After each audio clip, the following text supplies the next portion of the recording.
ask you all to do me a favor, if you don't mind. Before I begin, I'd like us all to call into our minds a child or children who we love. So it can be a daughter or son, it can be a godchild, it can be a niece or a nephew, a brother or a sister. And just picture in your mind's eye who that kid is. And I will be picturing this one.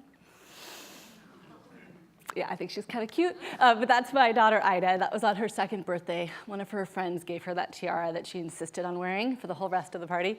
And so I'll be thinking of Ida. And when Ida was 2, right around this age, when she was 2, she fell in love, deeply, madly in love. Her name was Dora. And Dora was pretty cool. She was adventurous. She even spoke Spanish. She was pretty cool. Yeah. She also sold Band-Aids.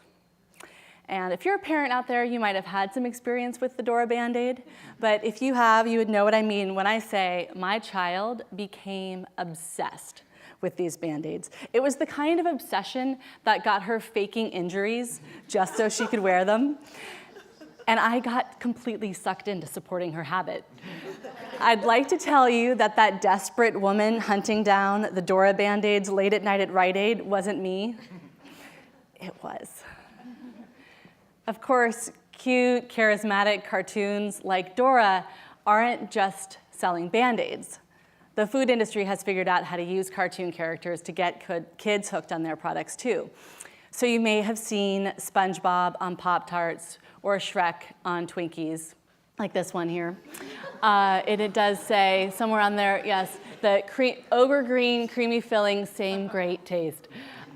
So you may have seen some of these packages. You may have seen Dora on cupcakes, crackers, popsicles, ice cream. And it's not just cute cartoon characters that the food industry uses to get kids hooked on their products. There's lots of other things that they're doing. In fact, the food industry itself says that they spend about $2 billion every year, $2 billion every year in marketing directly to children and teenagers. And of course, the industry is spending many billions more than that in marketing that kids are seeing anyway.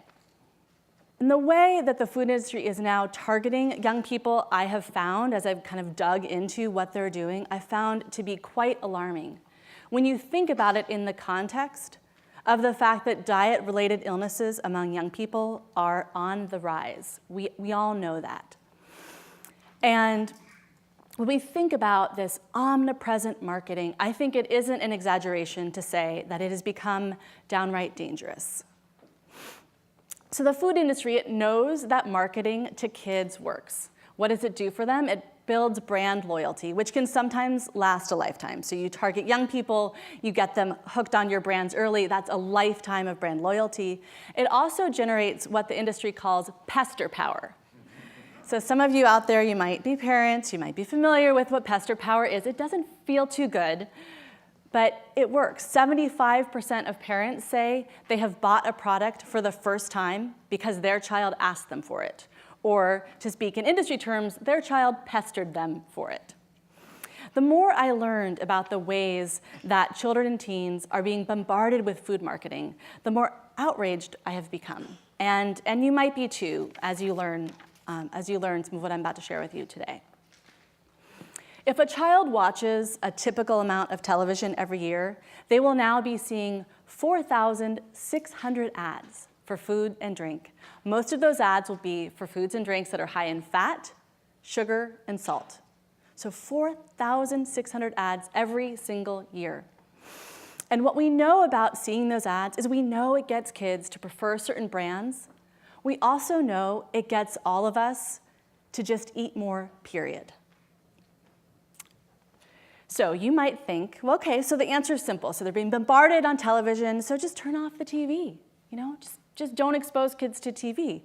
Well, it's not that simple. You see, junk food marketing to children and teens has now become nearly impossible to avoid because so much of it is happening outside of a parent's control and beyond our reach.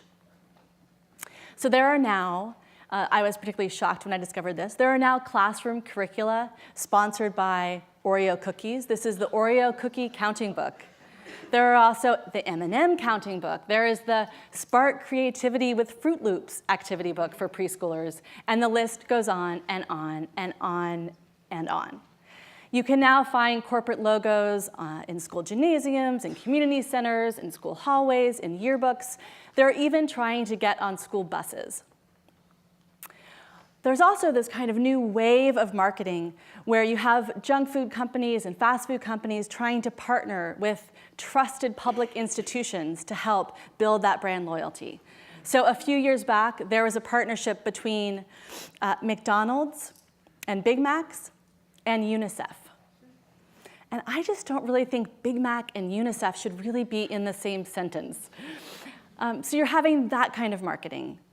And you're also starting to see some marketing posed as charity. So you have initiatives like Pepsi Refresh or My Coke Rewards, which is billed by Coca-Cola as this great fundraising tool for schools. Some of you may have heard of My Coke Rewards. The concept is you buy Coke products, you get reward points, and then you can redeem them for a whole range of different prizes, including those you can get for your school. So we looked into it a little bit, and we found that to get this physical activity pack, there's some whistles in there, some jump ropes, some balls. Do you know how many cans of Coke you would need to buy to get enough reward points for your school to earn this? 55,000 cans of Coca-Cola. 55,000 cans of Coca-Cola. It doesn't really seem like such a deal to me.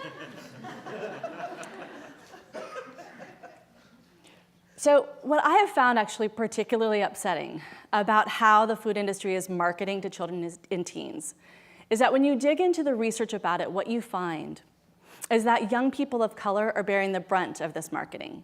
African American teens, for instance, are barraged with 80% more ads for sugary drinks than white teenagers.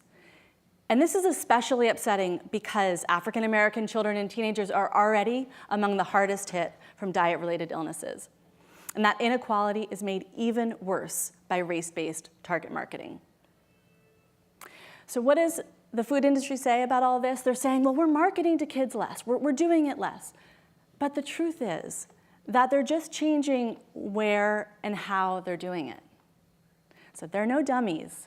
They know where young people are these days. Probably all of us know where young people are these days, online, right? 73% of teenagers are now on some social media site. YouTube, Facebook, Twitter, the food industry is on all of these platforms. And what are they doing on them? They're pushing promotions and prizes and contests and coupons, all to get kids coming back often and sharing with their friends. There are now dozens of websites out there designed for kids by food companies with free games and contests. There's sites like Ronald.com, which is McDonald's site just for preschoolers. And on these sites, what you find again and again and again is that you have to enter, to play these games and to get all these freebies and prizes, you have to enter your personal information. So your birthday, your cell phone number, personal information that is then used to sell to you more. So if you're a teenager today and you're walking by a McDonald's, you might just get a text message promotion for a Big Mac because they have your cell phone number and your GPS information.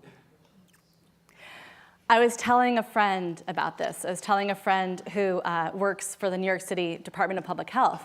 And I was telling her about just this level of data that is now being collected on young people and that's being used to figure out how to market to kids.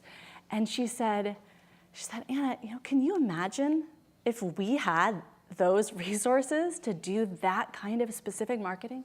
She said, can you imagine how incredible our marketing campaigns could be for healthy food?